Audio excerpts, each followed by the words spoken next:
plus morose ce soir. Hein, la journée a été longue? Beaucoup d'activités? Non, ça va, c'est bien. En tout cas, j'espère que nous allons encore ce soir, dans notre étape de cette croisière, découvrir des choses merveilleuses. En tout cas, moi, j'ai remarqué une chose, c'est que tous ceux qui sont invités à choisir un livre choisissent le livre sur la santé. Et je me suis dit que peut-être que la santé, c'est quelque chose d'important. Et certainement, dans ce livre, il doit être conseillé de faire de l'exercice physique. Moi, je ne suis pas très bon pour les exercices physiques. Mais je dois avouer que cette semaine, j'ai découvert combien l'exercice était important. Parce que vous savez que je suis invité tous les jours à manger chez les uns et chez les autres. Au début, j'avais de la peine à finir mon assiette. Mais vous n'imaginez pas avec l'exercice comment mon coup de fourchette s'est amélioré. Des bienfaits de l'exercice. Alors, Dieu, qui est-il? Nous allons donc aborder immédiatement la première partie de notre conférence. Vous savez que chaque soir, chaque matin, lorsque nous nous retrouvons, nous mettons en place une pièce de ce pulse qui va nous permettre, dans quelque temps, d'avoir une image plus exacte de la révélation de Jésus-Christ. Et comme je le dis toujours, eh bien, le livre de l'Apocalypse, c'est comme le 5e évangile qui nous annonce la grâce et la bonté et l'amour de Dieu. Un petit résumé comme d'habitude. 6 vagues dans le livre du prophète Daniel. Je vous l'ai dit, les livres prophétiques, surtout le livre de Daniel et le livre de l'Apocalypse, fonctionnent par vagues successives. Nous avons l'habitude de présenter les éléments les uns après les autres d'une manière chronologique. Et dans la Bible, dans les livres prophétiques, c'est une approche totalement différente. Alors, en résumé cette fois-ci, je voudrais vous dire que la première vague, c'était le chapitre 2 du prophète Daniel, l'avenir du monde annoncé à un roi. La deuxième vague, c'était l'avenir du monde annoncé à un prophète juif, le prophète Daniel, dans le chapitre 7. La troisième vague, c'est l'avenir du troisième et du quatrième empire universel dans Daniel chapitre 8. Dans la quatrième vague, c'est l'avenir du peuple juif, de la captivité à la venue du Messie, toujours dans le chapitre 8. La cinquième vague, l'avenir du peuple juif, de la captivité à la venue, la première venue du Messie, Daniel chapitre 9. Et la sixième vague, l'avènement de Michael, le Messie, Daniel chapitre 12. Voyez donc que ce sont des vagues qui arrivent les unes après les autres. Un petit peu, et j'ai pris l'image de la mer pour le représenter, un petit peu lorsque vous regardez la marée qui monte, la première vague va faire peut-être 1 mètre de haut, et puis la deuxième vague va faire peut-être 1 mètre et quelques centimètres de plus, la troisième va faire 1 mètre et peut-être 10 centimètres de plus, jusqu'à ce que l'on arrive à la marée haute. Mais vous n'additionnez pas les vagues. Parce que si vous preniez chaque vague 1 mètre, 1 mètre 5, 1 mètre 10, vous arriveriez à une marée de 50 ou de 60 mètres. C'est la même chose pour les prophéties bibliques. Ces vagues nous donnent toujours un élément supplémentaire par rapport aux mêmes événements. On reviendra dessus un peu plus tard. Et puis nous avons également beaucoup insisté sur la structure du livre de l'Apocalypse. Et nous avons dit que le livre de l'Apocalypse est construit selon une structure un peu particulière. La structure du livre, il y a 2 parties à ce livre, une partie historique composée de 3 éléments. Les 7 églises, les 7 sceaux, les 7 trompettes. Puis une partie eschatologique, les 7 fléaux, la chute de Babylone, la nouvelle Jérusalem. Lorsque nous prenons ces textes, nous constatons qu'il y a une relation entre B et B', entre C et C', entre D et D', et au milieu, nous avons la vision centrale, et c'est dans la vision centrale que se trouve l'essentiel du livre de l'Apocalypse.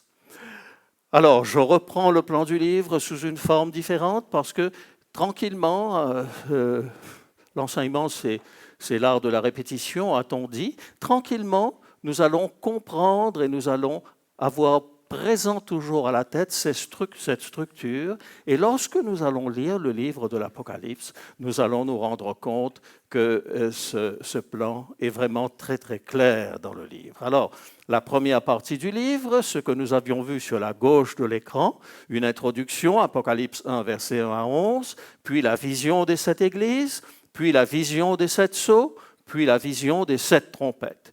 Puis vous avez la vision centrale, le dragon qui poursuit la femme, la bête qui sort de la mer, la bête qui sort de la terre, l'agneau et le peuple de Dieu. Et la deuxième partie du livre, ce sont les 7 fléaux, Apocalypse 15, les noces de l'agneau et le règne millénaire, l'Église sur la nouvelle terre. Voilà donc le plan de ce livre. Et vous avez donc la conclusion, Apocalypse chapitre 22, versets 6 à 11, qui est le pendant de l'introduction, Apocalypse chapitre 1er, à partir du verset 1er. Je reprends cela sous une forme différente parce que je voudrais vous dire où est-ce que nous en sommes arrivés ce soir dans notre explication du livre de l'Apocalypse. Donc, série historique, série eschatologique, introduction, conclusion. Nous avons également vu la première partie, les 7 églises. Nous avons commencé hier soir, déjà mercredi soir, à ce propos. Et puis, nous avons vu ce matin la Nouvelle Jérusalem qui fait le pendant des 7 églises. Et alors maintenant, nous allons avancer un peu plus et nous allons parler des 7 sceaux.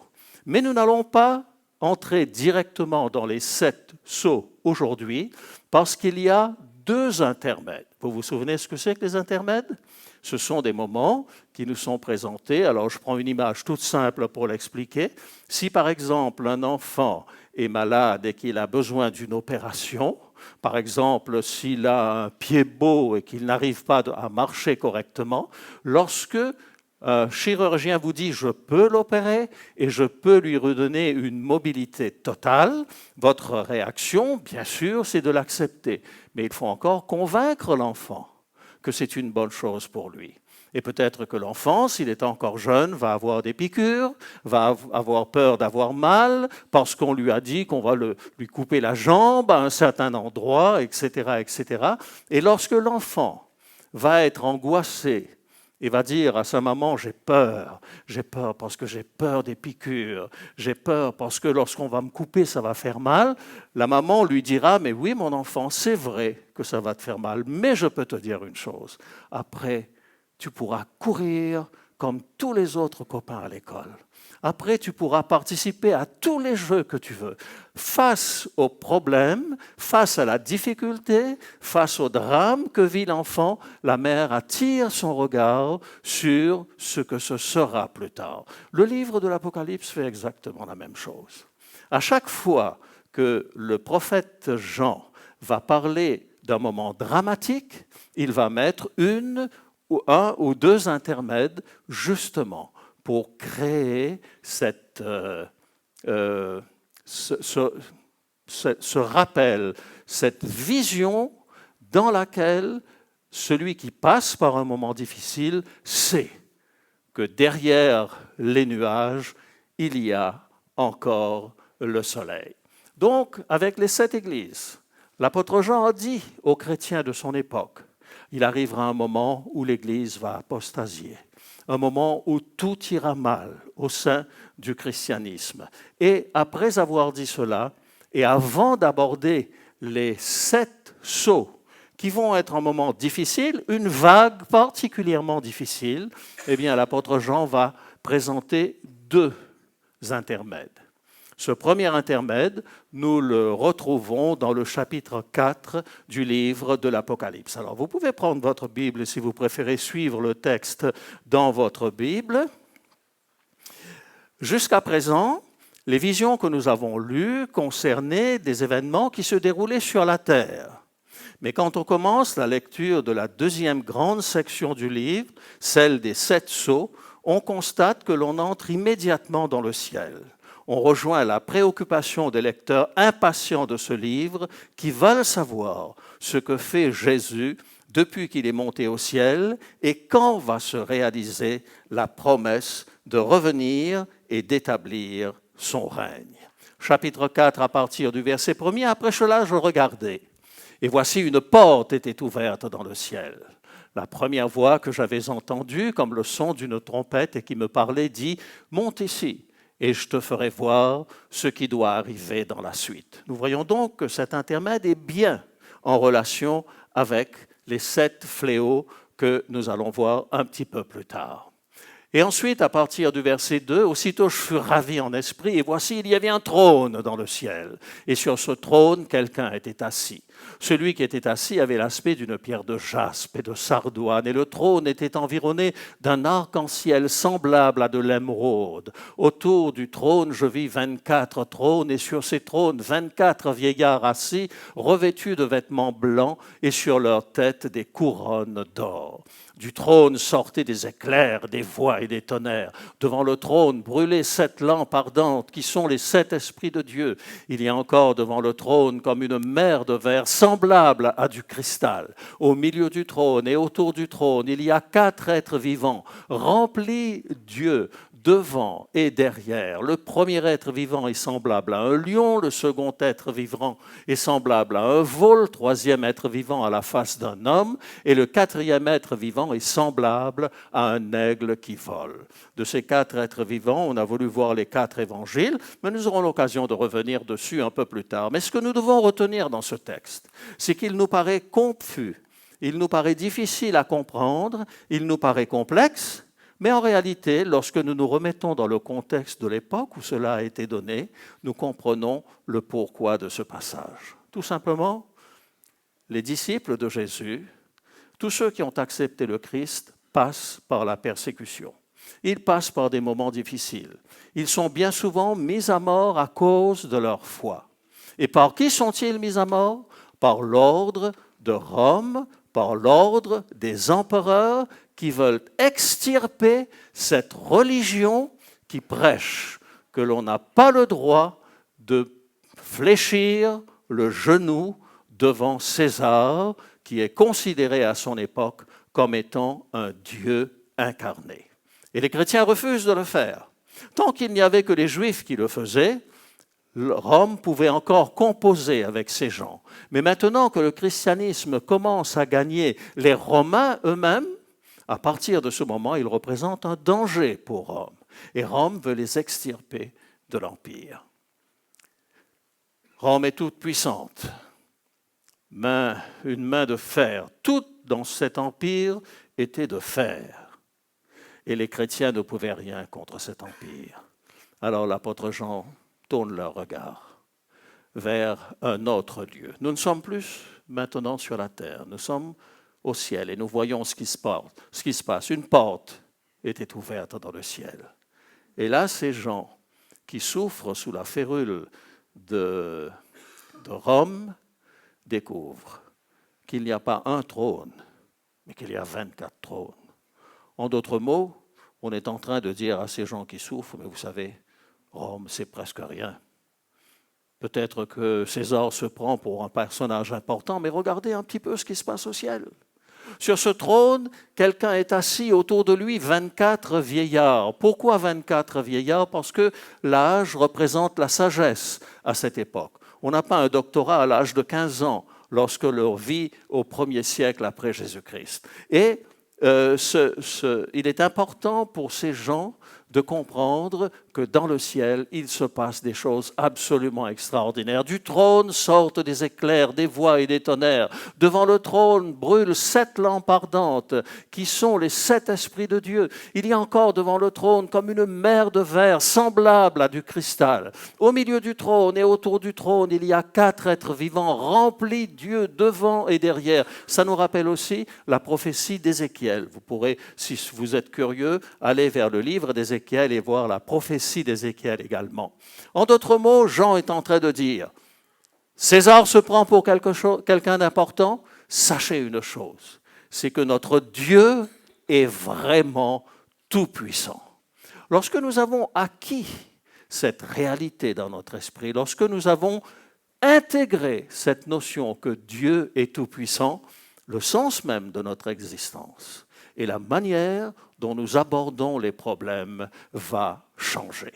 Nous continuons notre lecture, Apocalypse chapitre 2, versets 2 à 7 toujours. Les 4 êtres vivants ont chacun 6 ailes, ils sont remplis d'yeux tout autour et au-dedans. Ils ne cessent de dire jour et nuit, Saint, Saint, Saint est le Seigneur Dieu, le Tout-Puissant, qui était, qui est et qui vient. Peut-être qu'il y a un certain nombre de gens qui, au moment du triomphe, se prosternent devant César, mais devant le Dieu Tout-Puissant, il y a une multitude qui ne cesse de dire « Saint, Saint, Saint » est le Seigneur, le Dieu Tout-Puissant. Quand les êtres vivants rendent gloire et honneur et action de grâce à celui qui est assis sur le trône, à celui qui vit au siècle des siècles, les 24 vieillards se prosternent devant celui qui est assis sur le trône et ils adorent celui qui vit au siècle des siècles et ils jettent leur couronne devant le trône en disant « Tu es digne, notre Seigneur et notre Dieu, de recevoir la gloire et l'honneur et la puissance,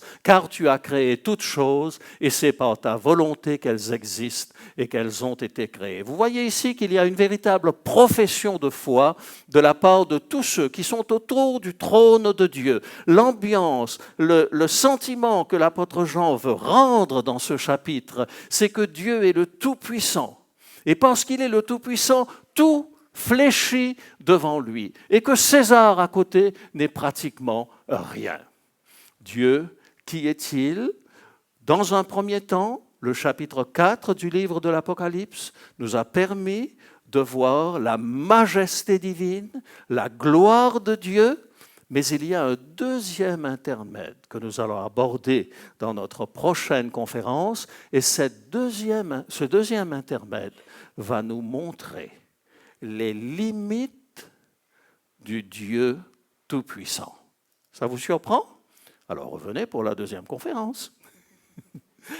Alors nous nous arrêterons ici pour la première partie, on reprend son souffle et comme nous le faisons d'habitude, nous avons un petit moment de questions et de réponses.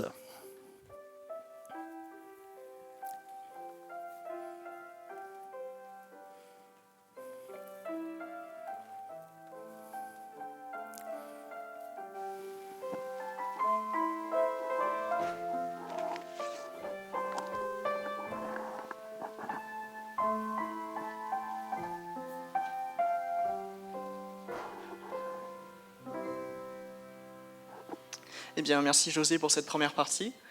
Et comme vous l'avez précisé, maintenant est le temps aux questions-réponses. Plusieurs questions nous ont été posées. Et la première est: en quoi consiste le jeûne chrétien ? Oui, je suis revenu sur cette question parce que la dernière fois, j'avais plaisanté en disant qu'on l'abordera lorsqu'on arrivera à la fin de la série de conférences. Mais ce n'est pas exactement l'intitulé de la question que j'ai reçue, mais c'est ce dont je me souviens. Et je crois que c'est effectivement le sens de la question. Qu'est-ce que c'est un jeûne chrétien ? Il y a plusieurs réponses à cela. Le jeûne peut prendre différentes formes. Pourquoi parle-t-on d'un jeûne chrétien? Parce qu'on retrouve le jeûne dans l'Ancien Testament.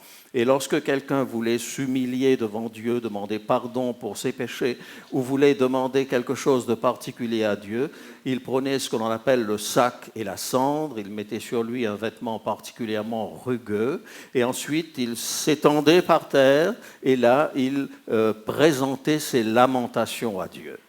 Qu'est-ce que c'est qu'un jeûne chrétien? Le Christ parle du jeûne et il y a un verset en particulier qui nous permet de comprendre quel est le sens spirituel qu'il donne au jeûne. Le jeûne dans notre société est devenu essentiellement un jeûne thérapeutique. C'est-à-dire que lorsqu'on a fait trop d'excès de table, alors à ce moment, on va passer un certain temps à manger simplement quelque chose d'extrêmement léger, de manière à pouvoir se remettre en forme. Mais ce n'est pas ça le jeûne dont parle la Bible. La Bible parle d'un jeûne qui est un moment où, de manière intense, on veut demander quelque chose à Dieu.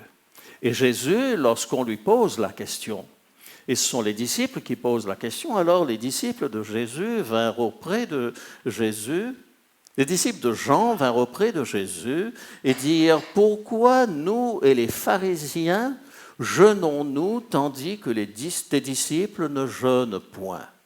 Jésus leur répondit, « Les amis de l'époux peuvent-ils s'affliger pendant que l'époux est avec eux? Les jours viendront où l'époux leur sera enlevé et alors ils jeûneront. En d'autres mots, le jeûne ici est associé essentiellement à des moments difficiles et à une demande particulière que l'on veut faire à Dieu. Ça, c'est le jeûne spirituel. Ma femme et moi, l'année dernière, nous avons été confrontés au niveau de la famille à un moment extrêmement difficile. Je crois qu'un certain nombre d'entre vous connaissent l'un de nos fils, Marc, qui à un certain moment a fait une congestion cérébrale. Il avait la moitié du cerveau qui était complètement envahi de sang. Quand il est arrivé à l'hôpital, on l'a transporté immédiatement dans un service spécialisé de neurochirurgie et le médecin ne se prononçait pas, les spécialistes ne se prononçaient pas parce qu'ils ne savaient pas s'il allait en sortir comme un légume ou s'il allait retrouver ses facultés. Et nous étions à 3000 km de là, eh bien, nous nous sommes, sans nous concerter, Elisabeth et moi, nous avons choisi donc pendant un certain nombre de semaines de consacrer un jour à la prière et au jeûne. Ça nous a fait du bien sur le plan physique, ça c'est l'aspect thérapeutique, mais ce qui était essentiel, c'est que nous avons voulu laisser toutes les autres préoccupations de côté de manière à pouvoir être en relation avec Dieu. Et par la grâce de Dieu, toutes choses sont rentrées dans l'ordre. Je ne veux pas dire par là que le jeûne est souverain contre toutes les maladies, sinon on vivrait éternellement. Parce qu'à chaque fois que quelqu'un était malade, on jeûnait et il guérissait, eh bien, la vie serait infinie sur cette terre de péché. Et ça, ce n'est pas tellement, je pense, le projet de Dieu. Mais ceci pour dire que c'est le sens du jeûne. Alors, y a-t-il obligation à faire un jeûne régulièrement, collectivement? Il s'agit, là, me semble-t-il, de questions où chacun peut répondre personnellement. Merci bien pour cette réponse qui apporte un regard nouveau sur la question du jeûne. Une deuxième question, pourquoi a-t-on des fois l'impression que Dieu n'écoute pas le cri de notre cœur? Ah, il y a un verset qui est très dur. Un verset qui est très dur, mais je crois qu'il y a un fond qui vaut la peine d'être mis en évidence dans ce texte. Alors il va falloir que je me lève parce que je suis un petit peu loin du texte et j'ai du mal à le lire. Si je regarde sur le tableau ici, Jacques chapitre 4, versets 2 à 4, vous convoitez et vous ne possédez pas. Vous êtes meurtrier et envieux et vous ne pouvez pas obtenir. Vous avez des querelles et des luttes et vous ne possédez pas parce que vous ne demandez pas. Vous demandez et vous ne recevez pas parce que vous demandez mal, dans le but de satisfaire vos passions. Adultère que vous êtes, vous ne savez-vous pas que l'amour du monde est inimitié contre Dieu? Celui donc qui veut être l'ami du monde se rend ennemi de Dieu. Alors qu'est-ce que ça veut dire? Je crois que si nous essayons de prendre le texte dans son contexte, on comprend que ce que l'apôtre est en train de dire ici, ce que Jacques est en train de dire, c'est que lorsque nos cœurs sont partagés, lorsque nous ne sommes pas très sûrs dans quel camp est-ce que nous sommes dans le camp de Dieu ou est-ce que nous sommes dans le camp du monde, entre guillemets, il est extrêmement difficile de pouvoir prier d'une manière qui soit totale et entière. J'aime la réponse, par exemple, des amis de Daniel lorsqu'on leur demande de s'incliner devant la statue que le roi avait érigée dans son royaume. Ils disent « Notre Dieu peut nous délivrer, mais sache, ô roi, que même s'il ne nous délivrait pas, nous ne nous prosternerons pas devant la statue. » Je crois que la foi, c'est justement la capacité de prendre une décision avec Dieu, de savoir résolument quelles sont les valeurs que nous avons choisies, quel est le chemin dans lequel nous voulons vivre, et à partir de ce moment, avancer dans ce chemin. Et là, on se rendra compte effectivement que la réponse de Dieu vient lorsque nous lui demandons quelque chose. Lorsque nous sommes irrésolus, nous dit le même apôtre Jacques, nous sommes comme un homme qui est ballotté au gré des flots. Alors, là intervient la foi. J'ai envie de raconter une petite histoire, mais c'est trop sérieux pour que je la raconte. Je la raconterai un peu plus tard. Merci pour cette réponse très correcte et très complète surtout, qui apporte à chacun une réponse de questionnement sur la foi. Troisième question qui vous est posée ce soir, comment les dates concernant les 7 églises qui ont été abordées soirées précédentes. Comment ces dates ont-elles été attribuées? Alors, je pense que ce matin, j'ai répondu en partie à cette question, parce que nous avons ici deux choses. Nous avons ce que la parole de Dieu dit, et ensuite nous avons la confirmation historique. Alors, la confirmation historique, nous n'allons pas la voir dans la Bible. La confirmation historique, nous allons la voir dans un certain nombre de livres d'histoire. Alors, peut-être pour moi, le cas le plus frappant, c'est celui que l'on retrouve dans Daniel chapitre 2, parce que dans Daniel chapitre 2, c'est le prophète lui-même qui dit, voilà la succession des 4 empires. Et ensuite, il nous donne le point de départ. Si vous lisez le texte, vous allez voir que la tête d'or, c'est le roi de Babylone. Alors, à partir du moment où le prophète, il y a 2500 ans de cela, dit, voilà ce que signifie ton songe, il y aura 4 empires universels qui se succéderont, et toi, tu es le premier empire universel. À partir de là, si je veux savoir un petit peu plus, je prends un dictionnaire Larousse avec une partie historique. Et je regarde qui était vraiment Babylone par rapport aux nations de l'époque. Et ensuite, je verrai qui sont ceux qui ont pris la place des Babyloniens. Ensuite, je verrai qui sont ceux qui ont pris la place de ceux qui ont remplacé les Babyloniens. Et j'aurai historiquement la suite des empires. Et c'est la partie historique du petit Larousse. C'est l'élément le plus simple à atteindre, puisqu'on a pratiquement tous un dictionnaire chez nous.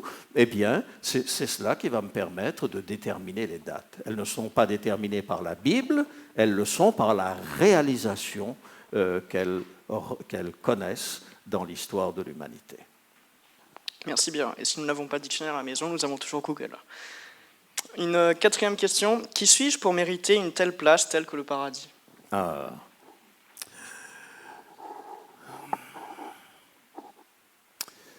Vous savez, nous avons vécu dans un christianisme de renoncement, dans un christianisme, qu'est-ce que je dirais,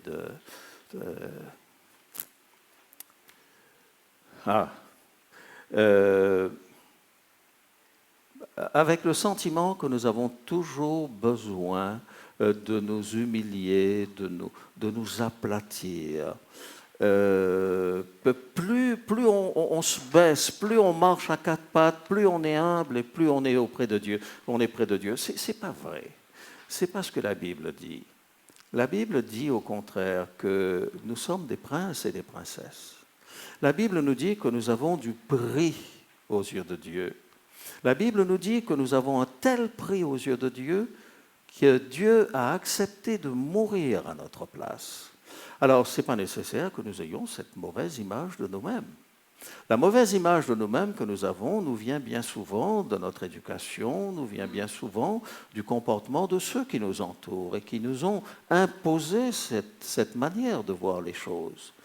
Et quand je lis ce que dit l'apôtre Paul dit donc, nous faisons donc fonction d'ambassadeur pour Christ. Vous savez, un ambassadeur ne marche pas à 4 pattes. Un ambassadeur est quelqu'un qui représente un État, qui représente un pays. Il est respecté, il est tellement respecté qu'on ne fouille même pas sa valise lorsqu'il passe à l'aéroport les contrôles. Et nous sommes des ambassadeurs du Christ. Et je crois que nous devons abandonner cette mauvaise image que nous avons de nous-mêmes et vraiment considérer que nous sommes des princes et des princesses aux yeux de Dieu. Ce n'est pas le regard de ceux qui nous entourent qui nous donne notre valeur, c'est Dieu qui nous donne notre valeur. Et si nous avons compris cela, notre attitude sera très différente. Tous les matins, je me regarde dans la glace, puis je dis au Seigneur, je te loue de ce que je suis une créature si merveilleuse. Tes œuvres sont admirables, et mon âme le reconnaît bien. Tu as reconnu un verset de la Bible, hein, c'est celui de David. Et je crois que c'est une chose importante de détruire cette mauvaise image que nous avons de nous-mêmes. Il n'y a qu'un seul accusateur dans la Bible, c'est le diable. C'est Satan qui est l'accusateur. Dieu tente par tous les moyens de nous élever.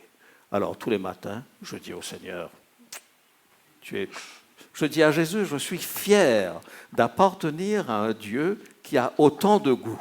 Bravo Jésus. Merci pour cette réponse fort belle et aussi un peu narcissique, non? Ah, et puis il y avait le verset, excuse-moi, j'ai oublié le verset qui allait avec. Car c'est par la grâce que vous êtes sauvés, par le moyen de la foi. Et cela ne vient pas de vous, c'est le don de Dieu. Ce n'est point par les œuvres afin que personne ne se glorifie, car nous sommes son ouvrage ayant été créé en Jésus-Christ pour de bonnes œuvres que Dieu a préparées d'avance afin que nous les pratiquions. OK ? Merci. La 5e question, quelle différence y a-t-il entre nous, adventistes, et les juifs ? Bon, je ne sais pas quelle différence il y aurait entre les adventistes et les juifs. Moi, j'ai plutôt envie de demander quelle est la différence qu'il y a entre les chrétiens et les juifs.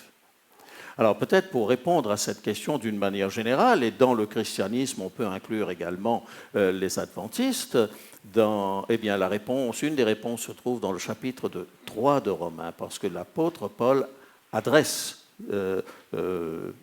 s'adresse à la manière des anglophones maintenant, mais toujours est-il, il aborde ce problème, il aborde ce sujet.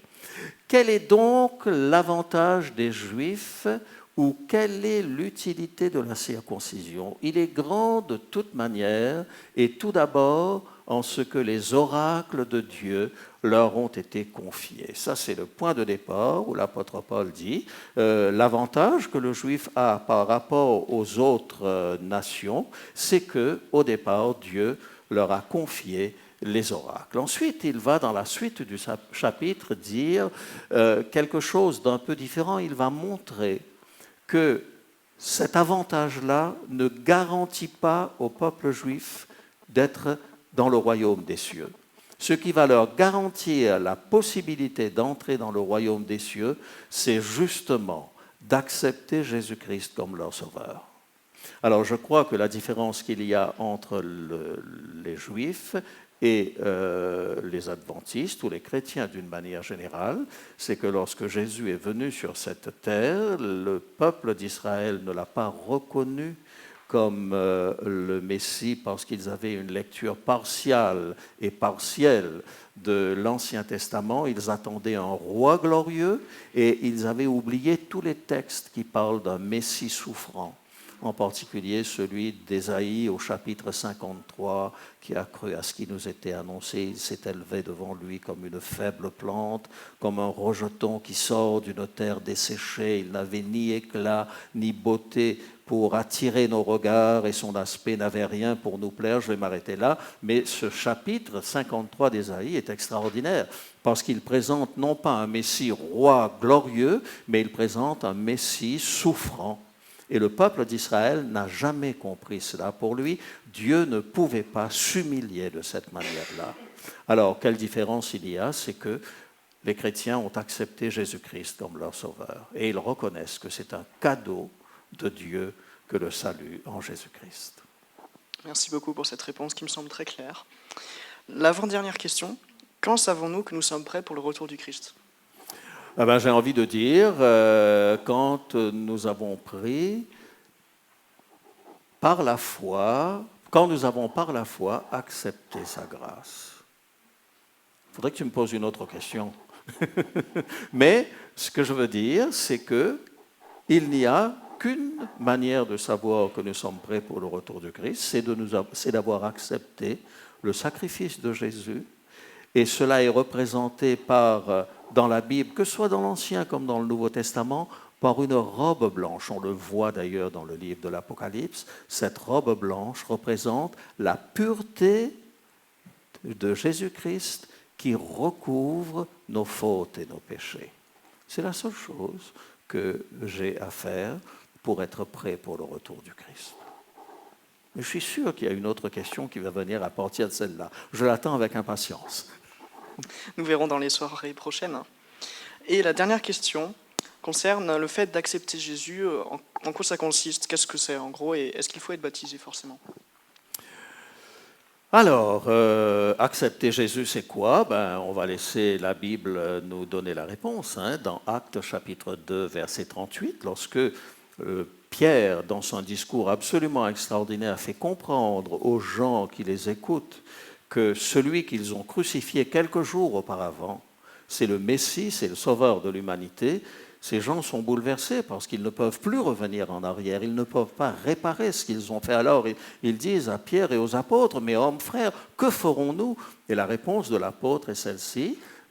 Pierre leur dit, repentez-vous et que chacun de vous soit baptisé au nom de Jésus-Christ pour le pardon de vos péchés et vous recevrez le don du Saint-Esprit. Je crois que dans ce verset, il y a l'essentiel de ce que cela signifie que d'accepter Jésus-Christ. Accepter Jésus-Christ, c'est reconnaître que je suis sale, que j'ai une nature de péché, que par moi-même, je ne peux pas être parfait.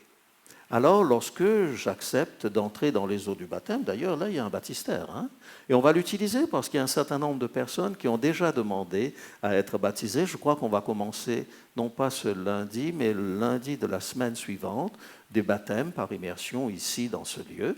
Et lorsque j'ai pris conscience que je ne peux par moi-même changer mon cœur, changer ma vie, être chrétien, ce n'est pas un changement d'habitude. Être chrétien, ce n'est pas apprendre la maîtrise de soi. Être chrétien, c'est laisser le Christ entrer en nous et transformer notre cœur. Le baptême n'est pas une fin, le baptême est un commencement, c'est une nouvelle naissance. Et lorsque je suis né en Jésus-Christ, l'étape suivante, c'est que je reçois le Saint-Esprit. Et c'est le Saint-Esprit qui va réaliser en moi l'œuvre que Dieu veut réaliser. C'est quelque chose de magnifique, c'est quelque chose d'extraordinaire. Ça ne demande pas des efforts infinis, ça nous demande tout simplement un abandon entre les mains du Christ. D'accord, je vous remercie bien d'avoir pris tout ce temps pour répondre à toutes ces questions. J'en ai fini avec les questions et je vous rappelle à chacun de vous que si vous avez de nouvelles questions qui vous viennent à l'esprit, je vous invite à pouvoir les écrire au verso de la petite carte qui vous a été remise et nous nous ferons un plaisir, Josie se fera un plaisir de pouvoir y répondre. Merci beaucoup. Ok, je pense qu'il est intéressant de prendre le temps pour répondre à ces questions parce que ce sont vos préoccupations. Alors, je ne veux pas vous faire un discours qui peut-être ne vous intéresse pas. Je pense qu'il est important que l'on puisse prendre le temps de répondre à vos questions. Alors, posez-les même si parfois elles peuvent être un petit peu difficiles. Je préfère que vous les posiez par écrit parce que si vous les posez verbalement, vous savez que j'ai un problème au niveau de mes oreilles, je n'entends que les questions dont je connais les réponses. La deuxième partie de notre conférence, c'est une application pratique de ce que nous avons vu pour savoir qui est Dieu. Et nous allons essayer de comprendre un peu l'origine du mal à la lumière du livre de Job. Alors là, il vous faudra un petit peu d'attention parce que je sais que la journée a été longue pour certains d'entre vous, mais c'est très important parce qu'il y a un certain nombre de paramètres indispensables pour pouvoir avoir une relation normale avec Dieu. Nos relations ne sont pas normales avec Dieu. Elles ne sont pas normales parce qu'elles ne reposent pas sur l'amour. Elles reposent bien souvent sur la crainte. Et cette crainte de Dieu, on nous l'inculque de différentes manières. On nous dit que lorsqu'on est dans la présence de Dieu, il faut être silencieux. On nous dit que lorsqu'on est dans la présence de Dieu, il faut que nous soyons dans la révérence. Mais quand on a une relation d'amour avec quelqu'un, les choses se passent parfois très, très différemment. Vous savez, j'ai vu il n'y a pas très longtemps un documentaire. Dans ce documentaire, il y avait une lionne. Et cette lionne était couchée, elle regardait au loin, probablement elle pensait à ses investissements financiers qu'elle avait faits, mais elle avait autour d'elle 3 jeunes lionceaux. Et l'un de ces lionceaux a sauté sur le dos de sa mère, et la lionne a continué à penser à ses investissements financiers. Ça n'a rien fait à la lionne. Et puis, à un certain moment, il a fait le tour et puis il a mordu la queue de sa mère. Je me suis dit que peut-être, si j'ai une bonne relation avec cette lionne, je pourrais aussi me permettre de faire la même chose. Je ne vous conseille pas de le faire. Pourquoi? Parce qu'il n'y a pas entre la lionne et moi une relation affective. Mais si je n'ai pas de relation affective avec Dieu, je ne pourrais pas vivre avec lui une relation réelle, profonde, authentique. Et c'est quelque chose d'extrêmement important. Alors, je voulais le dire parce que nous avons un certain nombre de choses que nous comprenons mal, qu'on nous a mal expliquées, et même chaque église chrétienne a un épouvantail pour garder ses ouailles à l'intérieur de l'église. Attention, si vous commettez quelque chose de mal, vous irez en enfer. Vous brûlerez à perpétuité comme un poulet sur une broche. Et ça ne va jamais s'arrêter. Et en plus de cela, ça dure l'éternité tout entière. Vous avez lu Le curé de Cucugnan ? Ah, ça vaut la peine de le lire. C'est absolument extraordinaire, c'est un chef-d'œuvre à ce propos. Et chaque église a la tentation de garder ses membres dans la peur. Parce que quand on a peur, on se resserre les uns contre les autres et on n'ose pas sortir de sa zone de confort. Mais Jésus n'avait pas de peur. Jésus n'a jamais essayé de faire peur à quelqu'un pour qu'il demeure son enfant. Au contraire, Jésus a une attitude extrêmement cool, extrêmement, oui, on l'emploie cool aussi, oui, extrêmement cool avec les gens qui viennent le voir. Il y a des gens qui viennent le voir et puis disent, mais maître, qu'est-ce que je dois faire pour hériter la vie éternelle? Puis je dis, mais vous connaissez les commandements, tu ne tueras point, tu ne déroberas point, tu ne commettras point d'adultère. Maître, mais Seigneur, j'ai fait ça depuis mon enfance. Et Jésus regarde cet homme, le texte précise même, Jésus l'aima. Et Jésus se rend compte que cet homme a envie de savoir quelle est la recette pour aller au ciel. Jésus lui dit, il te manque une chose. Va, vends tout ce que tu as, donne-le aux pauvres, puis viens et suis-moi. Alors à partir de là, on a monté toute une théologie selon laquelle les vrais bons chrétiens doivent donner tous leurs biens. Si vous croyez à cela, je peux vous donner mon numéro de carte bancaire et vous pouvez verser tous vos avoirs sur mon compte si vous le voulez. Mais ça ne vous amènera pas au ciel. Ça n'a absolument rien à voir avec le salut. Et Jésus, lorsque ce jeune homme, prenant conscience qu'il est attaché aux choses matérielles, il est dans cette situation où il demande quelque chose à Jésus, mais en même temps, il y a des choses matérielles qui le retiennent. Quand il encense cela, le texte nous dit, il s'en alla tout triste parce qu'il avait de grands biens. Moi, si j'avais été à la place de Jésus, je l'aurais pris par le bas de sa tunique et je lui aurais dit, attends, ne t'en vas pas tout de suite. On va essayer de trouver un moyen tous les deux. Alors, tu vas commencer peut-être par la dîme, 10% de tout ce que tu as. L'année prochaine, tu donneras encore 10 autres % de tous tes avoirs. Au bout de 10 ans, tu te seras habitué à pouvoir... Mais non, Jésus ne lui dit pas ça. Jésus le regarde s'en aller. Et Jésus dit qu'il sera difficile à un riche d'entrer dans le royaume des cieux. Parce qu'il faut un changement de paradigme pour pouvoir entrer dans le royaume des cieux. Il est absolument fondamental que nous quittions nos schémas de pensée humains pour entrer dans un autre schéma de pensée. Et Jésus a essayé par tous les moyens de faire comprendre cela à ses disciples. Lorsqu'il parle de l'orgueil, ses disciples, s'ils suivaient Jésus, c'est parce qu'ils avaient un intérêt matériel. Ils avaient envie de chasser les Romains. Et ils se sont rendus compte que Jésus, c'était vraiment une bonne affaire, parce que Jésus était capable de guérir les malades. Vous savez, si vous pouvez guérir les malades, chaque fois qu'un soldat tombe, vous pouvez le guérir. Ensuite, Jésus avait la capacité de ressusciter. Si vous avez un maître qui peut ressusciter, à ce moment-là, chaque fois qu'un soldat tombe au front, il le ressuscite. Alors, c'est une bonne affaire de suivre Jésus. Et puis, Jésus avait la capacité de multiplier les pains et les poissons. Ça, c'est un gros problème, l'intendance dans l'armée. Comment on va nourrir les soldats? Eh bien, Jésus, avec un pain, il arrive à nourrir 5000 soldats. C'est une excellente affaire. Et ils suivent Jésus pour ça. Et Jésus leur dit, mais écoutez, d'ailleurs même, il y a une maman qui vient voir Jésus, et puis elle avait 2 fils qui étaient parmi les disciples de Jésus. Puis elle dit à Jésus, maître, s'il te plaît, quand tu reviendras, si mes fils pouvaient être l'un à ta gauche et l'autre à ta droite, le rêve de toutes les mamans de la terre. Mais Jésus ne marche pas sur ces sentiers-là. Mon royaume, dit-il, n'est pas de ce monde. Je ne suis pas venu pour changer les choses matérielles. Je suis venu pour transformer le cœur. Et alors, nous allons nous arrêter sur le livre de Job. Comme je vous l'ai dit, ça risque d'être un petit peu long et pénible parce que ça va mettre en question un certain nombre de choses auxquelles nous croyons. Pour ceux qui ne peuvent pas tenir, vous pouvez dormir, mais ne ronflez pas trop fort pour déranger ceux qui sont encore debout. Le livre de Job, l'époque du livre de Job, c'est considéré comme l'un des livres les plus anciens de la Bible. Fort probablement, c'est Moïse qui est l'auteur du livre de Job. Alors, si Moïse est l'auteur du livre de Job, il y a une conclusion qui s'impose, parce que Moïse est l'auteur des 5 premiers livres de la Bible. Alors, ça signifie qu'à l'époque de Job, il n'y avait pas de Bible.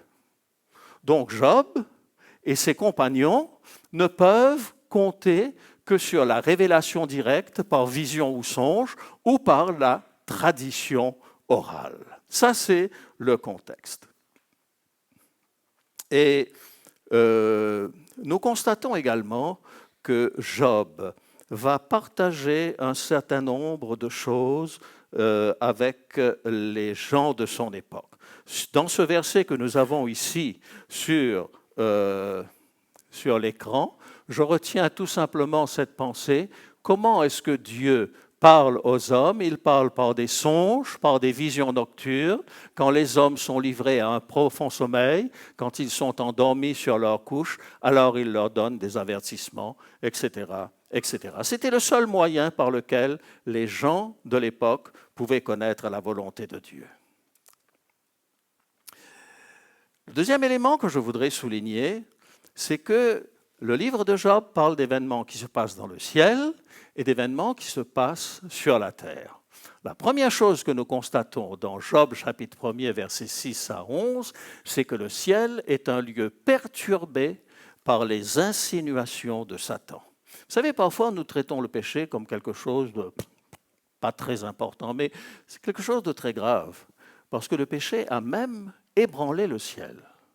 Alors, le diable, ce n'est pas un petit imbécile. C'est quand même quelqu'un qui a une très grande puissance, parce que celui qui arrive à 33% des votes aujourd'hui est considéré comme un homme politique puissant. Et Satan a réussi à entraîner avec lui un tiers des anges. Regardez ce qu'il est dit ici dans le texte de Job. Les fils de Dieu vinrent un jour se présenter devant l'Éternel et Satan vint aussi au milieu d'eux. L'Éternel dit à Satan, « D'où viens-tu » Et Satan répondit à l'Éternel, « De parcourir la terre et de m'y promener. » L'Éternel dit à Satan, « As-tu remarqué mon serviteur Job? Il n'y a personne comme lui sur la terre. C'est un homme intègre, droit, craignant Dieu et se détournant du mal. » Et Satan répondit à l'Éternel, est-ce d'une manière désintéressée que Job craint Dieu? Ne l'as-tu pas protégé, lui, sa maison et tout ce qui est à lui? Tu as béni l'œuvre de ses mains et ses troupeaux couvrent le pays. Mais étends ta main, touche à ce qui lui appartient et je suis sûr qu'il te maudit en face. Les fils de Dieu vinrent se présenter un jour devant l'Éternel et Satan vint aussi au milieu d'eux. Alors, qui sont ces fils de Dieu? On va essayer de comprendre cela. Ce lieu donc est un lieu perturbé par la bataille cosmique. Apocalypse chapitre 12, verset 7 nous le dit. Il y eut guerre dans le ciel. Michel et ses anges combattirent contre le dragon, et le dragon et ses anges combattirent, mais ils ne furent pas trouvés les plus forts. Une bataille qui se termine par l'expulsion de Satan, Apocalypse chapitre 12, versets 8 et 9, mais ils ne furent pas les plus forts et leur place ne fut plus trouvée dans le ciel. Et fut précipité le grand dragon, le serpent ancien appelé le diable et Satan, celui qui séduit toute la terre, il fut précipité sur la terre et ses anges furent précipités avec lui. C'est un raccourci. C'est un raccourci parce que je me souviens, j'étais enfant à l'île Maurice et mon père discutait avec un de nos voisins musulmans et mon père essayait de lui expliquer l'origine du mal et lui parlait de ce texte. Et cet homme, avec une simplicité désarmante, lui a dit « Mais je ne comprends pas votre théologie. Pourquoi est-ce que Dieu n'a pas gardé ses poubelles chez lui et il les a vidées sur notre terre ?» Parce que si nous lisons le texte comme il est ici, on a l'impression que Dieu a fait le balayage dans le ciel et puis c'est tombé sur notre terre, tant pis pour nous. Non, ce n'est pas tout à fait comme ça que ça se passe.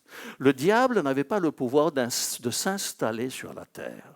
Il ne pouvait que s'installer si ceux des enfants de Dieu à qui il s'adressait pouvaient éventuellement accepter sa présence. C'est bien ce qui se passe dans le texte précédent que nous avons vu. Vous avez remarqué à un moment, Dieu parle à Satan et lui dit « Mais tu viens d'où, toi ?» Vous avez entendu la réponse de Satan ? « Je viens de chez moi, parce que vous n'allez pas vous promener dans le jardin de votre voisin. Vous vous promenez dans votre jardin. » Et il dit à Dieu, « Je viens de la terre, de parcourir la terre et de m'y promener. En d'autres mots, je viens de chez moi. La terre m'appartient. » Et vous verrez plusieurs versets dans la Bible dans lesquels Satan a cette prétention d'être le maître de la terre. Mais Dieu n'a jamais donné la clé de la terre à Satan. Il l'avait confié à qui ? Qui devait garder le jardin ? Qui devait le cultiver ? C'était Adam et Ève. C'est eux qui avaient la clé du jardin. C'est pour ça que je dis que Satan, Dieu n'a pas vidé ses poubelles sur la terre, mais c'est nos premiers parents qui ont fait un choix par lequel ils ont permis à Satan de s'installer sur la terre. Et Satan, depuis que Adam et Ève ont choisi son projet, dit « Mais je suis le maître de la terre ». Mais Dieu lui dit, et là aussi nous avons une interprétation parfois qui est un petit peu hasardeuse, nous disons « Mais oui, Dieu n'aurait pas dû attirer l'attention de Satan sur ce brave homme Job. Pourquoi est-ce qu'il le dit ?» Mais si, il était essentiel de le dire. Pourquoi est-ce que c'était essentiel ? Parce que Satan croyait qu'il était le maître de la terre et le maître des cœurs. Et Dieu lui dit, non, non, tu te trompes. Tu te trompes, regarde là-bas. Un homme, Job. C'est un homme intègre et droit, qui se garde du mal. Alors, s'il vous plaît, ne vous considérez pas plus divin que Dieu. Et ne commencez pas à faire de Job un homme orgueilleux qui a bien mérité les coups de bâton qu'il a reçus de la part de Dieu. C'est totalement faux. Ce qui se passe, c'est un problème entre le bien et le mal dont Job lui-même n'est pas au courant. Une bataille qui se termine par l'expulsion de Satan, et depuis que Satan est expulsé, eh bien, il cherche un lieu où se reposer. On revient là-dessus. Job n'est pas au courant de cette guerre cosmique. Lui, il est sur la terre. Et la seule chose qu'il sait, c'est qu'il est un homme pieux et qu'il était intègre et droit, il craignait Dieu et il se détournait du mal. Il ne sait pas ce qui se passe dans le ciel. Job ne voit que les conséquences de cette guerre qu'il y a dans le ciel. Job 1, versets 13 à 21, nous n'allons pas lire tout le texte, mais vous remarquerez qu'il lui arrive coup sur coup des choses absolument abominables. Ces bœufs labourés, des Sabéens les ont enlevés, passé les serviteurs au fil de l'épée, et le serviteur qui lui annonce ça lui dit « Je suis le seul à avoir échappé à cette affaire-là pour venir te le dire. Le feu de Dieu est tombé du ciel, a embrasé les brebis et les serviteurs et les a consumés. Je me suis échappé moi seul. Des Chaldéens se sont jetés sur les chameaux, les ont enlevés, ils les ont passés tes serviteurs au fil de l'épée. Tes fils et tes filles mangeaient et buvaient du vin dans la maison de leur frère aîné. Et un grand vent a emporté la maison, elle s'est écroulée sur les jeunes gens et ils sont morts et je me suis échappé moi seul. Une série de catastrophes qui lui arrivent les unes après les autres. En général, quand ça arrive, on se dit « Mais ça sert à quoi de croire en toi ? Ça ne s'arrête pas les problèmes là. T'arrêtes pas de nous taper dessus. » C'est comme ça qu'on voit les choses. Mais lorsque vous lisez le livre de Job, vous vous rendez compte que ce n'est pas Dieu qui frappe. C'est Satan qui va envoyer ces différents problèmes à Job. Et Job partage aussi les idées fausses de son époque. Rappelez-vous, il n'a pas de Bible. La Bible n'est pas encore écrite. Job partage les idées fausses de son époque. Quand ça arrive, sa femme pique une colère. Job chapitre 2, verset 10, et sa femme lui dit « Tu demeures ferme dans ton intégrité, maudis Dieu et meurs !» Mais Job lui répondit « Tu parles comme une femme insensée. » Quoi ? Nous recevons de Dieu le bien et nous ne recevrions pas aussi le mal ? En tout cela, Job ne pécha point par ses lèvres.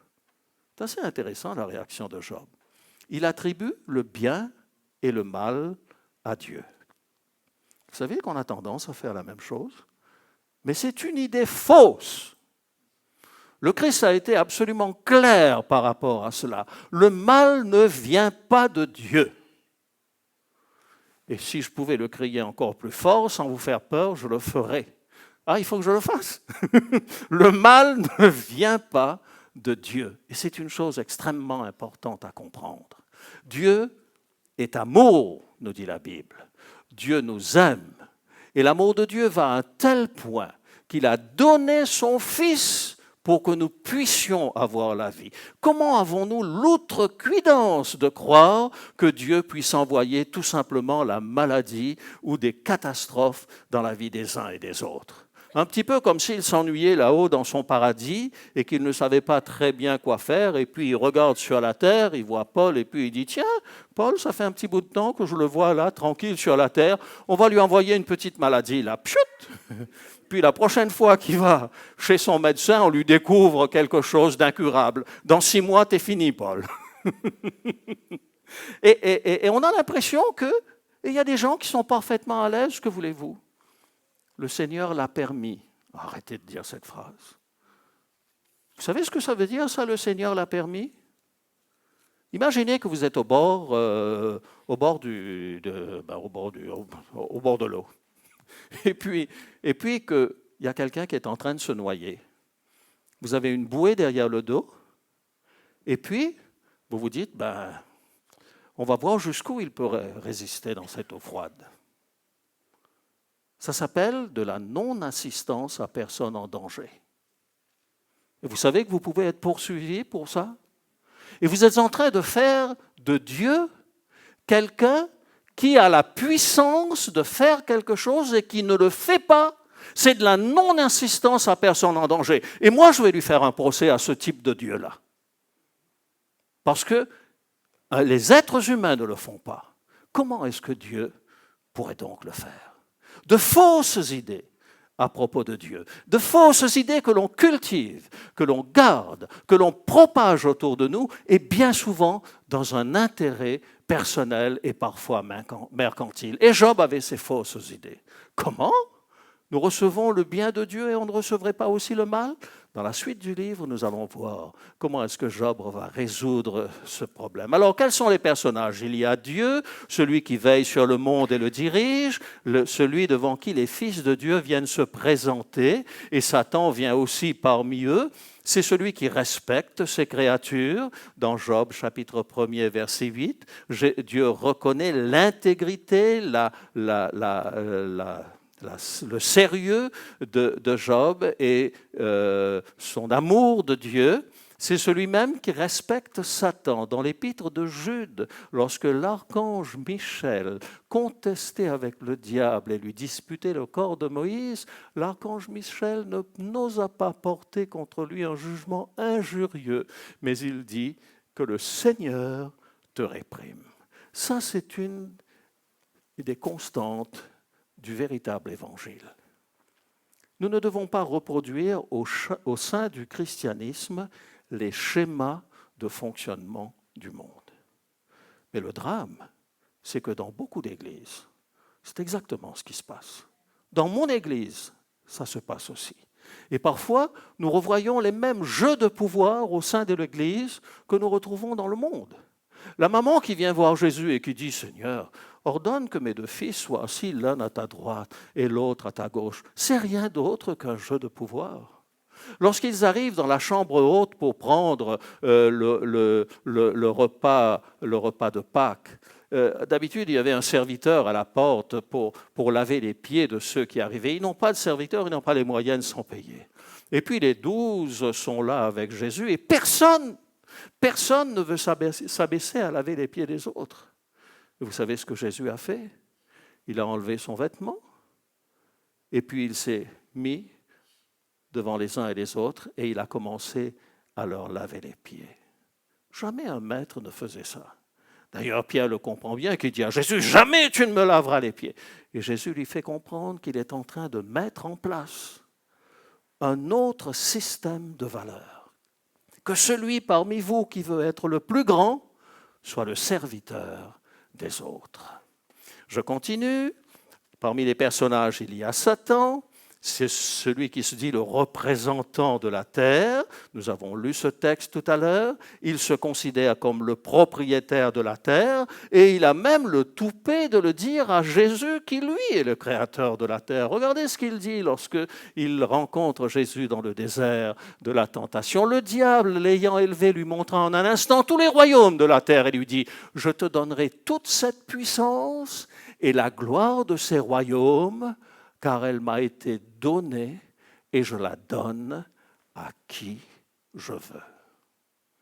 Mais je crois qu'il a été chanceux, notre brave Satan, de dire ça à Jésus et non pas à moi, parce que je l'aurais immédiatement étranglé. Il n'est pas le propriétaire de la terre. Tout cela ne lui a pas été donné. Il l'a usurpé. Il l'a volé à nos premiers parents. Et ça, il faut le dire fortement et clairement. C'est celui qui frappe et détruit. Satan, dans Job chapitre 2, verset 7, se retira de devant la face de l'Éternel, puis il frappa Job d'un ulcère malin depuis la plante des pieds jusqu'au sommet de la tête. Job, qui est sur la terre, ne sait pas ce qui se passe dans le ciel. Et Job ne sait pas que c'est Satan qui le frappe. Et dans sa tête, il reçoit le bien de Dieu. C'est normal également qu'il reçoive aussi le mal de Dieu. Parmi les personnages, les fils de Dieu, il y a 3 acceptions de ce terme dans la Bible. Le Christ, le Fils du Dieu vivant. Pierre le dit, tu es le Christ, le Fils du Dieu vivant. L'opposition entre les bons et les méchants, Genèse chapitre 6, verset 2, les fils de Dieu virent que les filles des hommes étaient belles et ils en prirent pour femmes parmi toutes celles qu'ils choisirent. Et puis, le verset de Matthieu 9, « Heureux ceux qui procurent la paix, car ils seront appelés fils de Dieu. » Et puis, la 3e acception, ce sont les représentants des mondes qui n'ont pas péché. Regardez ce texte de Job, il est intéressant. « Où étais-tu quand je fondais la terre? Dis-le si tu as de l'intelligence. Qui en a fixé les dimensions, le sais-tu? Ou qui a étendu sur elle le cordeau? Sur quoi ces bases sont-elles appuyées? Ou qui en a posé la pierre angulaire? Alors que les étoiles du matin éclataient en chants d'allégresse et que tous les fils de Dieu poussaient des cris de joie. » C'est qui ces fils de Dieu? Ce sont donc des êtres au service de Dieu. Et personnellement, ma compréhension des choses, c'est que ce sont ceux qui habitent ces mondes qui n'ont pas péché, parce que l'univers est immense. Et Dieu n'a pas seulement créé une petite planète sur laquelle il y a la vie, mais notre planète, elle, a une place particulière parce que c'est nous qui avons accepté, enfin nos premiers parents, qui ont accepté de remettre la clé de notre planète à Satan. Job, un homme intègre et droit, c'est Dieu qui le dit. Alors ne remettons pas en question la parole de Dieu. Un homme immensément riche, béni, des enfants, des brebis et tout ce qui représentait la richesse de son temps, l'homme le plus considérable de l'Orient. Un homme naturellement pieux. Quand les jours de festin étaient passés, Job appelait et sanctifiait ses fils, puis il se levait de bon matin et offrait pour chacun d'eux un holocauste, car Job disait, peut-être mes fils ont-ils péché, ont-ils offensé Dieu dans leur cœur. Les amis de Job, ils sont animés de bonnes intentions. Ils viennent pour le consoler lorsque Job a perdu tout. 3 amis de Job, Éliphaz de Théman, Bildad de Shua et Tsophar de Naama, après tous les malheurs qui lui étaient arrivés, ils se concertèrent et partirent de chez eux pour aller le plaindre et le consoler. Ils font un travail de deuil parfait. Pendant 7 jours, ils sont bouleversés par ce qu'ils voient et ils n'ouvrent pas la bouche. Ils auraient dû continuer. C'eût été bien mieux que de dire les âneries qu'ils se sont mis à proférer par la suite. Une méconnaissance des enjeux. Les discours de Job et les discours de ses amis montrent bien qu'ils ne comprennent pas les enjeux entre le bien et le mal. Alors, quelques versets pour pouvoir le comprendre. Job, chapitre 4, versets 1 à 8. Éliphaz de Théman prit la parole et dit, « Si nous osons ouvrir la bouche, en seras-tu peiné ? Mais qui pourrait garder le silence? Vois, tu as souvent enseigné les autres, tu as fortifié les mains languissantes, tes paroles ont relevé ceux qui chancelaient, tu as affermi les genoux qui pliaient, et maintenant qu'il s'agit de toi, tu faiblis. Maintenant que tu es atteint, tu te troubles. Ta crainte de Dieu n'est-elle pas ton soutien, ton espérance, n'est-ce pas ton intégrité? Cherche, ça c'est la phrase importante, cherche dans ton souvenir quel est l'innocent qui a péri, quels sont les justes qui ont été exterminés. Faux, mes amis! Totalement faux. Ce n'est pas vrai que ce sont seulement les méchants qui périssent et que ce sont seulement les méchants qui sont exterminés. Il ajoute, pour moi, je l'ai vu, ceux qui labourent l'iniquité et qui sèment l'injustice moissonnent les fruits. Et il veut faire avaler cette médecine à Job. Il veut que Job dise, eh bien, je suis un pécheur et j'ai besoin d'être pardonné. Mais Job dit, écoutez, dites-moi où j'ai péché. Je veux bien demander pardon, mais il faudrait quand même que vous me dites en quoi j'ai péché. Et cette affirmation d'Éliphaz de Théman est une affirmation fausse.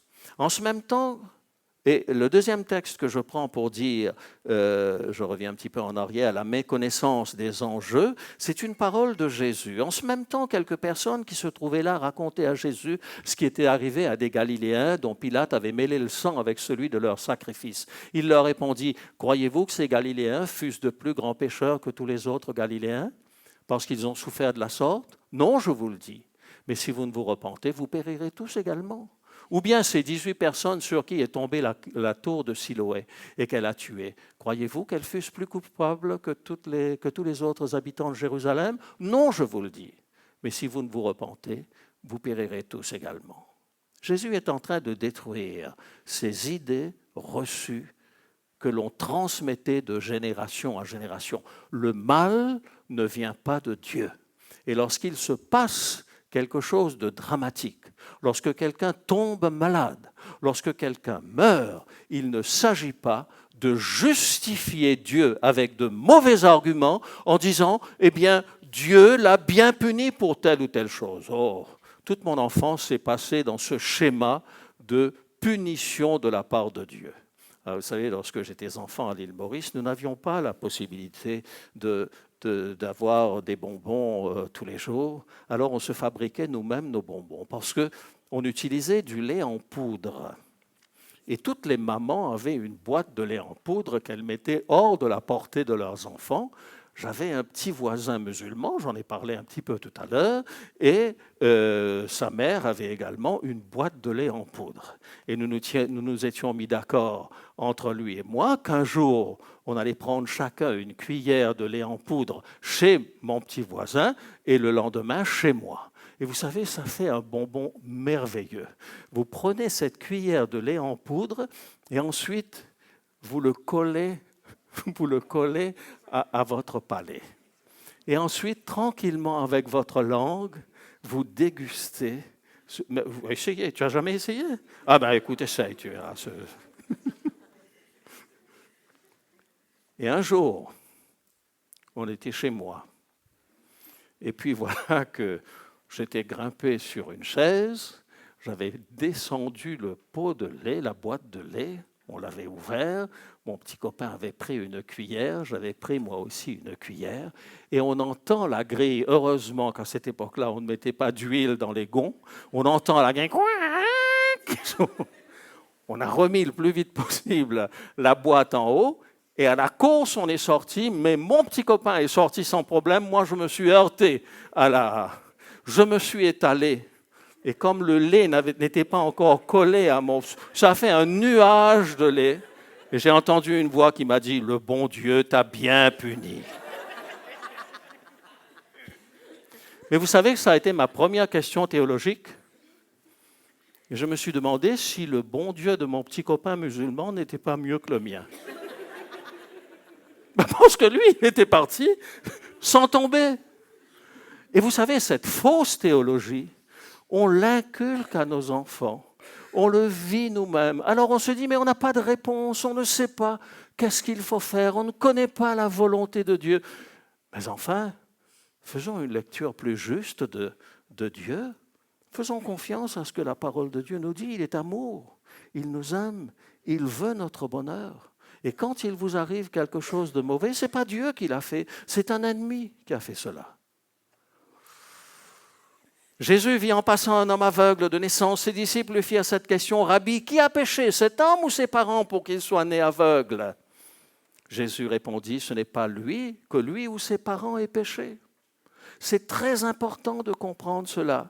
Mais moi, je vous dis, aimez vos ennemis, bénissez ceux qui vous maudissent, faites du bien à ceux qui vous haïssent et priez pour ceux qui vous maltraitent ou qui vous persécutent, afin que vous soyez fils de votre Père qui est dans les cieux, car il fait lever son soleil sur les bons comme sur les méchants. Il fait pleuvoir sur les justes comme sur les injustes. N'allez pas comprendre quand il fait pleuvoir qu'il arrose ceux qu'il n'aime pas. La pluie est un bienfait pour la terre. Et Jésus est en train de dire que Dieu fait pleuvoir sur le champ des méchants comme le champ des bons. Et il fait luire son soleil sur le champ des méchants comme sur le champ des bons. Car Dieu a tant aimé le monde qu'il a donné son Fils unique, afin que quiconque croit en lui ne périsse point, mais qu'il ait la vie éternelle. Oui, j'ai compris, je craque.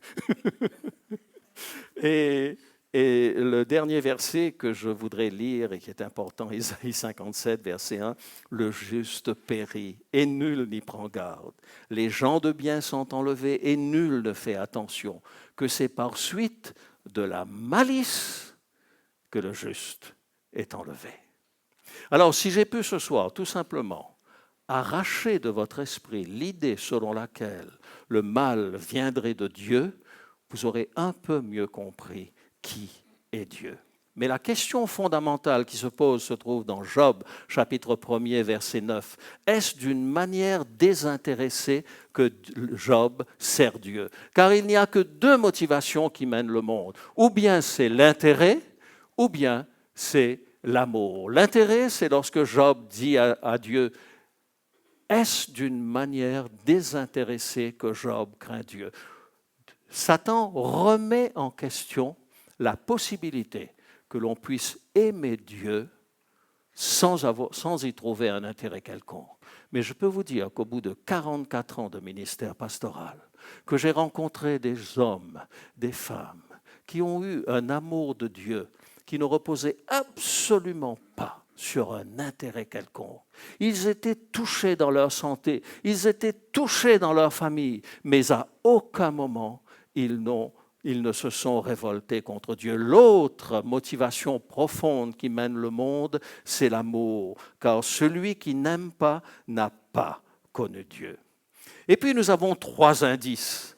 Un premier indice d'une force opposée à Dieu dans Job chapitre 9, versets 21 à 24. Job dit, innocent, je le suis, mais je ne tiens pas à la vie, je méprise mon existence. Qu'importe après tout, car j'ose le dire, il détruit l'innocent comme le coupable. Si tout vient de lui, le bien et le mal, il détruit l'innocent comme le coupable. Si au moins le fléau donnait soudain la mort, mais il se rit des épreuves de l'innocent. La terre est livrée aux mains de l'impie, il voile la face des juges. Si ce n'est pas lui, qui est-ce donc? Premier indice de l'existence d'une force opposée à Dieu. Si ce n'est pas lui, qui est-ce donc? Le premier indice de l'existence d'un médiateur, Job 16, versets 18 à 21. « Ô terre, ne couvre point mon sang et que mes cris prennent librement leur essor. Déjà maintenant, mon témoin est dans le ciel, mon témoin est dans les lieux élevés. Mes amis se jouent de moi, c'est Dieu que j'implore avec larmes. Puisse-t-il donner raison à l'homme contre Dieu et au Fils de l'homme contre ses amis. » Premier indice de l'existence d'un médiateur, mon témoin est dans le ciel. Et cette notion de médiateur, nous le retrouvons dans Job, chapitre 33, versets 23 à 30. Et si je ne veux pas subir, non pas les foudres de Dieu, mais celle qui est chargée de me rappeler que nous devons nous arrêter à 8h30, je ne vais pas lire le verset, notez simplement la référence et lisez ce verset chez vous. Et la notion d'un médiateur, Job, chapitre 33, qui donne à Job l'assurance du salut. Et ce sera notre conclusion. Car je sais que mon Rédempteur est vivant et qu'il se lèvera le dernier sur la terre. Quand ma peau sera détruite, il se lèvera. Quand je n'aurai plus de chair, je le verrai. Je verrai Dieu. Je le verrai et il me sera favorable. Je le verrai de mes yeux et non celui d'un autre. Mon âme languit d'attente au-dedans de moi. Mes amis, lorsque nous avons une bonne image de Dieu, lorsque nous avons compris que Dieu nous aime, et lorsque nous avons compris, lorsqu'il nous arrive quelque chose de mal, ce n'est pas Dieu qui le fait, mais c'est l'ennemi de Dieu, alors notre vie prend tout un sens. Et vous savez, j'ai raconté tout à l'heure l'expérience que nous avons vue avec notre fils. Gloire à Dieu! Aujourd'hui, il est complètement remis, aucune séquelle de sa maladie. Mais s'il était mort, comment est-ce que j'aurais réagi? Est-ce que j'aurais levé le poing vers le ciel en disant « Mais mon Dieu, pourquoi as-tu permis cela ?» Ou bien aurais-je senti la main de Dieu se poser sur mon épaule et me dire ce que tu vis en cet instant. Je le comprends. Parce que moi aussi, je suis un père. Et mon fils est mort sur la croix. Et quand il avait les mains clouées et qu'il avait encore la capacité de dire « Pardonne-leur car ils ne savent ce qu'ils font », j'aimerais te dire que ma souffrance était immense. Alors je comprends ta douleur. Et ce Dieu-là, c'est mon Dieu. Ce Dieu-là, c'est celui avec qui je me sens bien. Ce Dieu-là, c'est celui qui, dans mes moments difficiles, me soutient, m'accompagne. Et je sais que rien, absolument rien, ne me séparera de son amour.